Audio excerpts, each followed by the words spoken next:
You're standing at the grocery store checkout. Your palms are actually sweating. It is not because you're excited about those eggs or that gallon of milk in your cart. No, it's because of that split second of static, that tiny, agonizing delay after you swipe your card, where you wonder if your remaining $14 is actually $14, or if some forgotten subscription hit your account an hour ago and wiped you out. Most people talk about budgeting like it's some fun little organizational hobby, like you just need a prettier spreadsheet or a better app to fix your life. But when you're making $20,000 a year, math isn't a hobby, it's a cage. I mean, let's be real here. At that income level, you aren't living. You're performing a high wire act over a pit of fire while people on the sidelines scream at you to just save 10% for your retirement. 10%? That's like $160 a month. That is the difference between having a phone that works and being completely cut off from the world. Today, we're going to stop the influencer talk. We're going to look at the brutal, cold reality of survival on less than $20,000 a year. We're going to look at the math that proves why it feels so impossible. And then, we're going to talk about the psychological warfare you have to win just to keep your head above water. Most people think poverty is a lack of character or a lack of hustle, but the math proves it is actually a late tax system designed to keep you at zero. I'm Heisenbank, and this is Breaking Finance. If you're tired of being told to just buy fewer lattes when you haven't even bought a new pair of shoes in 2 years, stay with me. This is how you actually survive the abyss. Let's look at the numbers. No fluff. $20,000 a year. After some basic taxes, and yeah, even at the low end, the government still wants their cut. You're looking at roughly $1,400. Low end, the government still wants their cut. You're looking at roughly $1,450 a month, give or take. Now, the experts tell you that your housing should be 30% of your income. 30% of $1,450 is $435. Show me where you can find a place to live for $435 a month in 2026.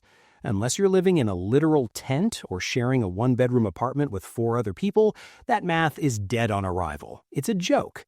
In reality, if you're making $20K, you're likely spending 50, 60, maybe even 70% of your check just on a roof. If you find a spot for $800, you're lucky, but that leaves you with $650 for everything else. Everything.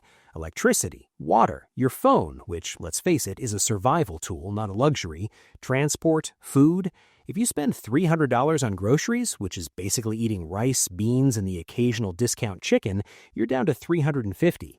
Car insurance, $100. Gas, $150. You have $100 left for the whole month. That is $3.33 a day for emergencies. This is why people on low incomes stay on low incomes. It's the poverty trap. You can't afford to buy in bulk. You can't afford the $50 pack of toilet paper that saves you money in the long run, so you buy the $4 roll every 3 days. You end up paying 20% more for everything just because you don't have the cash floor to optimize your life. It's expensive to be poor. The math proves it. Now, let's talk about the psychology, because this is where people get judgmental. You're stressed, you're working a job that probably treats you like a replaceable part in a machine, you get off a 10-hour shift, your feet hurt, and you see a fast food joint. You know you have ramen at Calm, but you spend $12 on a burger combo anyway. The internet gurus will crucify you for that. They'll say that $12 invested would be $100 in 20 years. Shut up. Seriously. When your life is a constant stream of no, your brain eventually screams for a yes. This is called lifestyle compensation. When you have no path to a house, no path to a new car, and no path to a vacation, your brain seeks out the only dopamine it can afford: a burger, a pack of cigarettes, a cheap video game. It's a survival mechanism. Your brain is trying to stop you from falling into a deep clinical depression by giving you a tiny win. But the problem is, these tiny wins are the very thing that keep that $3.33 daily margin at zero. It is a psychological war. You are fighting your own biology. The system is rigged to make you feel like a failure for wanting a moment of joy. But if you want to get out of the 20K bracket, you have to recognize that your brain is lying to you. That burger isn't a treat, it's a bribe to keep you quiet while your future stays buried. And that is exactly how they want you, quiet and hungry. Look, I'm not here to sell you a dream. I'm here to give you the map of the nightmare so you can find the exit. Most channels want to tell you how to get rich. I want to tell you how to survive long enough to have a chance at getting rich. If you value this kind of blunt, no-nonsense look at the numbers, do me a favor, hit that subscribe button. Why? Because the algorithm loves get-rich-quick fluff, and it hates the truth.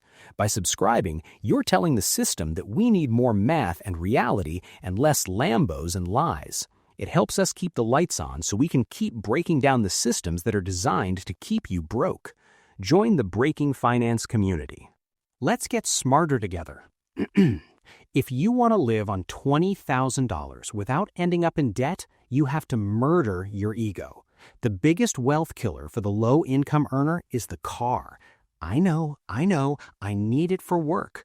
Maybe you do, but if you are paying $300 a month for a car note and $150 for insurance on a $20K income, you are committing financial suicide. A car is a hole in the ground that you pour gasoline and money into. If you're at this income level, your only path to stability is radical shared costs. I'm talking about roommates. I'm talking about living with family long after it feels cool. I'm talking about public transport or a $500 moped. It sucks. It's not what they show in the movies, but the math of 20K doesn't allow for independence in the traditional sense. Independence is a luxury. Stability is the goal. You have to find ways to get your fixed costs, rent and transport, below 50% of your take-home pay. If that means living in a basement with 3 guys named Todd, you live in the basement with the Todds. Because that extra $300 a month you save on rent isn't just money, it's oxygen. It's the ability to breathe when your car eventually breaks down or you get a medical bill. Everyone tells you to upskill, just learn to code, just get a certificate. With what time?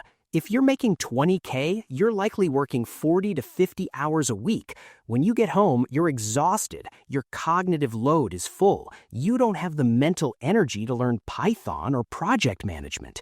This is the time value trap. To get out of the 20K bracket, you need to realize that your time is currently priced at survival level. You are trading your life for just enough money to buy the food to keep you alive to work another day. It's a closed loop. To break the loop, you have to find asymmetrical gains. You don't need a 4-year degree. You need a $600 certification that takes 3 months of grinding at 11 p.m. You need to find the bridge job. A bridge job is a job that pays $35K but requires a specific niche bit of knowledge. The jump from $20K to $35K is the biggest jump you will ever make in your life. It is the jump from drowning to treading water. Once you're at $35K, you have the oxygen to actually plan a career. But at $20K, you aren't career planning, you're scavenging. Stop looking at the mountain peak. Look at the next ledge. Find the one skill, one, that makes you worth $5 more an hour. That is your only mission. I want to go back to the food thing because it's the biggest leak in the bucket. If you make $20,000, a $15 DoorDash order isn't a meal. It's an hour and a half of your life. Think about that. You had to stand on your feet, deal with a boss, and handle stress for 90 minutes just to have someone bring you a lukewarm burrito. When you start measuring your spending in hours of life instead of dollars, your perspective shifts. Is that new shirt worth 5 hours of your life? Is that streaming service you barely watch worth 1 hour every single month? At $20K, you are a time slave. Every dollar you spend is a piece of your freedom you're handing away. The goal of living on a low income isn't to become a monk, it's to become a strategic miser. You save where it's invisible so you can spend where it's vital. You buy the generic brand meds, you use the library for entertainment, you cancel every subscription that literally puts money in your pocket or keeps you sane. It sounds miserable because honestly, it kind of is. But the misery of discipline is better than the misery of a card declined notification at the pharmacy. We've talked a lot about the math and the struggle. But here's the truth that no one wants to admit. Living on $20,000 a year makes you a genius. Seriously, if you're surviving on that income in today's economy, you are a better money manager than some CEO who blows $1 million on a failing project. You are navigating a financial minefield every single day. You have survival intelligence. The problem is, you're using that intelligence just to stay at zero. The shift happens when you stop seeing yourself as poor and start seeing yourself as undercapitalized. You have the discipline. You have the grit. You have the math skills. You just don't have the input. Your $20K income is a bad input. It doesn't matter how good the processor, which is you, is if the data coming in is garbage. So, your final mission isn't to budget better indefinitely. It's to use your survival skills to bridge to a higher input. Use the TODS, use the bus, eat the beans. Do it for 12 months, save every single penny of oxygen you can. Then use that oxygen to buy your way out. Buy the certification, buy the suit for the interview, buy the fix for the car that gets you to the better paying city. You are not your income. You are the person surviving it. And that person is a warrior. I want to leave you with something to think about. There's a quote by George S. Clason that really hits home here. Our acts can be no wiser than our thoughts. Our thinking can be no wiser than our understanding. Understand the math. Understand your brain. And then break the cycle. I'm Heisenbank. See you on the next one.